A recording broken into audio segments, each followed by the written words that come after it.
Hola a todos y bienvenidos a nuestro canal. Antes de comenzar, te pido que me ayudes con un like y suscríbete. Disfruta la historia de hoy. La máscara de la normalidad. La pandemia había obligado al mundo a detenerse, pero para Daniel, el tiempo se había congelado desde el día en que descubrió los mensajes en el teléfono de Valeria. Fotos, promesas íntimas, planes a escondidas con Alejandro, su compañero de trabajo. Daniel, un arquitecto metódico y reservado, había intentado perdonar. Creía en segundas oportunidades, en el amor que los había unido por 7 años, pero las vacaciones en Hawái fueron la gota que colmó el vaso. Mientras agregaba el pasaporte de vacunas de Valeria en su teléfono, una notificación apareció: extraño tus labios. ¿Cuándo nos vemos? El corazón le latió con furia sorda, pero sus manos no temblaron. Borró la conversación, bloqueó el número y guardó capturas de pantalla en una carpeta oculta. El juego del silencio. Las últimas 24 horas en el paraíso fueron un infierno disfrazado. Valeria, una mujer siempre segura y elocuente, ahora titubeaba. Notó la ausencia del contacto de Alejandro, pero no podía mencionarlo sin admitir su traición. ¿Todo bien?, preguntó Daniel, fingiendo inocencia mientras observaba cómo sus dedos se aferraban al vaso de piña colada. Sí, solo, el jet lag, mintió ella, evitando su mirada. En el vuelo de regreso, Valeria temblaba. Sabía que algo había cambiado. Daniel, en cambio, se reclinó en su asiento, imaginando su próxima jugada. La red se cierra de vuelta en la ciudad. Daniel activó su plan. Recopiló pruebas, accedió al historial de ubicaciones de Valeria, verificando sus horas extras en el mismo hotel donde Alejandro se hospedaba. Contactó a un abogado, una vieja amiga de la facultad,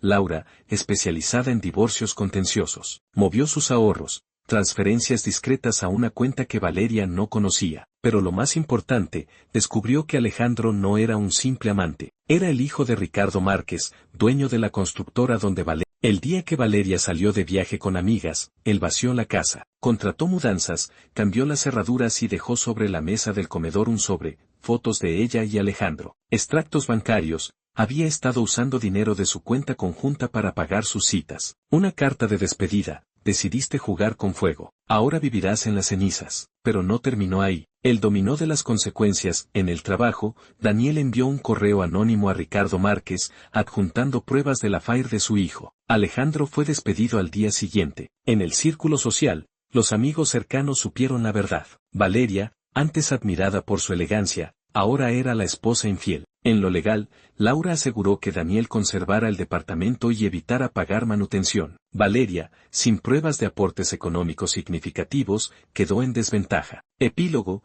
las lecciones en la sombra. Para Daniel, aprendió que el autocontrol es un arma más poderosa que la ira. Descubrió que su red de apoyo, Laura, su hermano mayor, su terapeuta, fue clave para no caer en el odio. Para Valeria, la mentira la dejó sin amor, sin reputación y sin recursos. Intentó reconciliarse meses después, pero Daniel ya había seguido adelante. Para Alejandro, su matrimonio se derrumbó. Su padre lo exilió a una sucursal en el extranjero. Reflexión final: la historia no es solo sobre infidelidad, sino sobre las elecciones que definen nuestro carácter. Valeria eligió el placer momentáneo sobre la lealtad. Alejandro, la arrogancia de creer que no habría consecuencias. Daniel, la disciplina de convertir el dolor en poder. ¿Qué hubieras hecho tú en su lugar?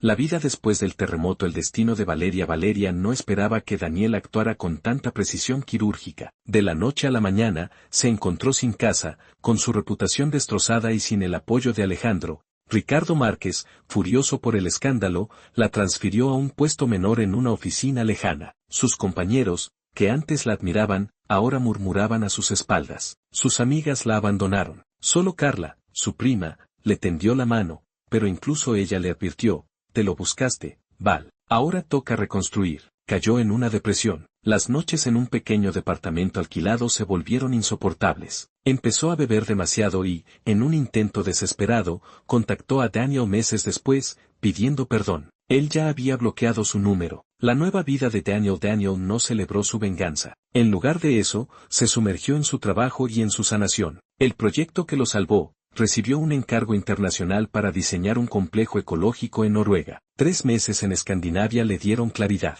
La terapia lo ayudó a no endurecerse. Su terapeuta le dijo: el rencor es como beber veneno esperando que el otro muera. Conoció a alguien más, pero no como esperaba. En Oslo, una ingeniera española, Sofía, lo invitó a tomar café. Hubo química, pero Daniel no estaba listo. Se mantuvieron como amigos, y esa paciencia lo sorprendió gratamente. La caída de Alejandro siempre había sido el niño mimado de Ricardo Márquez, pero su aventura con Valeria lo llevó al exilio laboral en Panamá. Su esposa, Luciana, lo dejó al descubrir la verdad. Peor aún, se llevó a sus 2 hijas y una parte sustancial de su fortuna. Intentó contactar a Valeria, pero ella, hundida en su propia miseria, lo ignoró. El golpe final, Ricardo, decepcionado, puso al mando de la empresa a su hija mayor, Camila, quien siempre había despreciado a Alejandro. En un arranque de ira, Alejandro borracho envió mensajes amenazantes a Daniel: «Tú arruinaste todo. Esto no va a quedar así». Daniel no respondió. Envió las capturas a su abogada y a Ricardo. Alejandro fue despedido definitivamente. El regreso del pasado un año después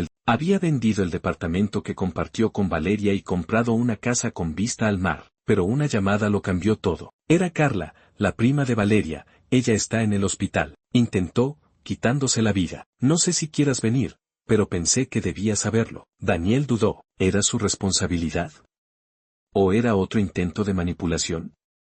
Finalmente, fue. El perdón y las cenizas. Valeria estaba pálida, con los ojos vacíos. Cuando lo vio, rompió en llanto. «No merezco que estés aquí, no vine por ti, vine por mí». Y entonces, Daniel entendió que su verdadera liberación no estaba en el castigo, sino en soltar. No la perdonó para reconciliarse, sino para dejar de cargar con el peso de su traición. ¿Y ahora qué?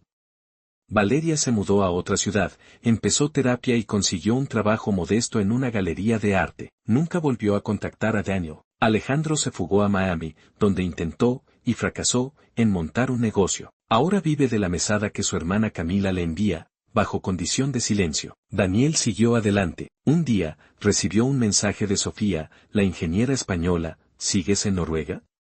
Yo vuelvo en marzo. ¿Café otra vez?»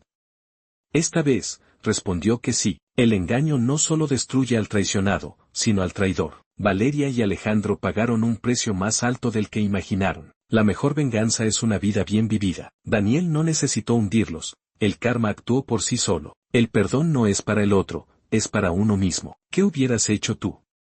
¿Perdonarías como Daniel? ¿O crees que algunas traiciones no merecen segundas oportunidades?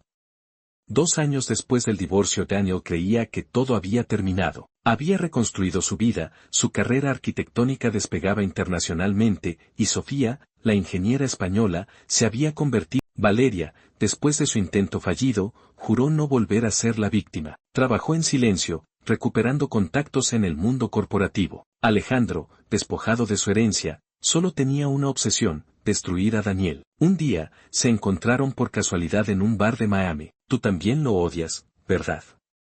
Alejandro, con los ojos inyectados en sangre, sonrió al ver a Valeria. Ella no respondió, pero al día siguiente, le envió un mensaje: «Si quieres lastimarlo, necesitamos un plan. Y dinero». La trampa perfecta. Daniel estaba a punto de cerrar el proyecto más importante de su vida, un rascacielos ecológico en Dubái. Pero entonces, empezaron los problemas. Sabotaje profesional, o planos críticos fueron hackeados y modificados, causando retrasos costosos. O un correo anónimo acusó a su empresa de usar materiales defectuosos. Sofía recibe una llamada amenazante: «¿Sabes con quién estás?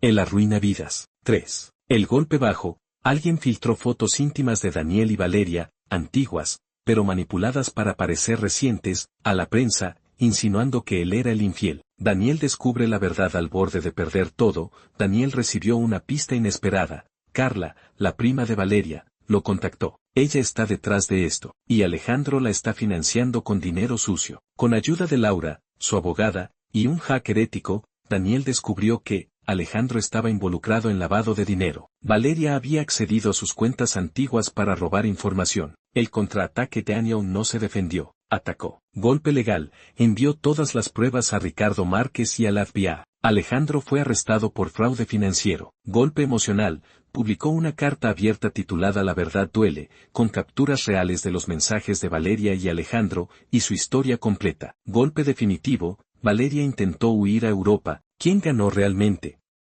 Alejandro cumple una condena de 8 años. Su familia lo repudió para siempre. Valeria, tras 6 meses en prisión, salió con una advertencia: cualquier otro intento contra Daniel la llevaría de vuelta. Daniel y Sofía se mudaron a Suiza, lejos del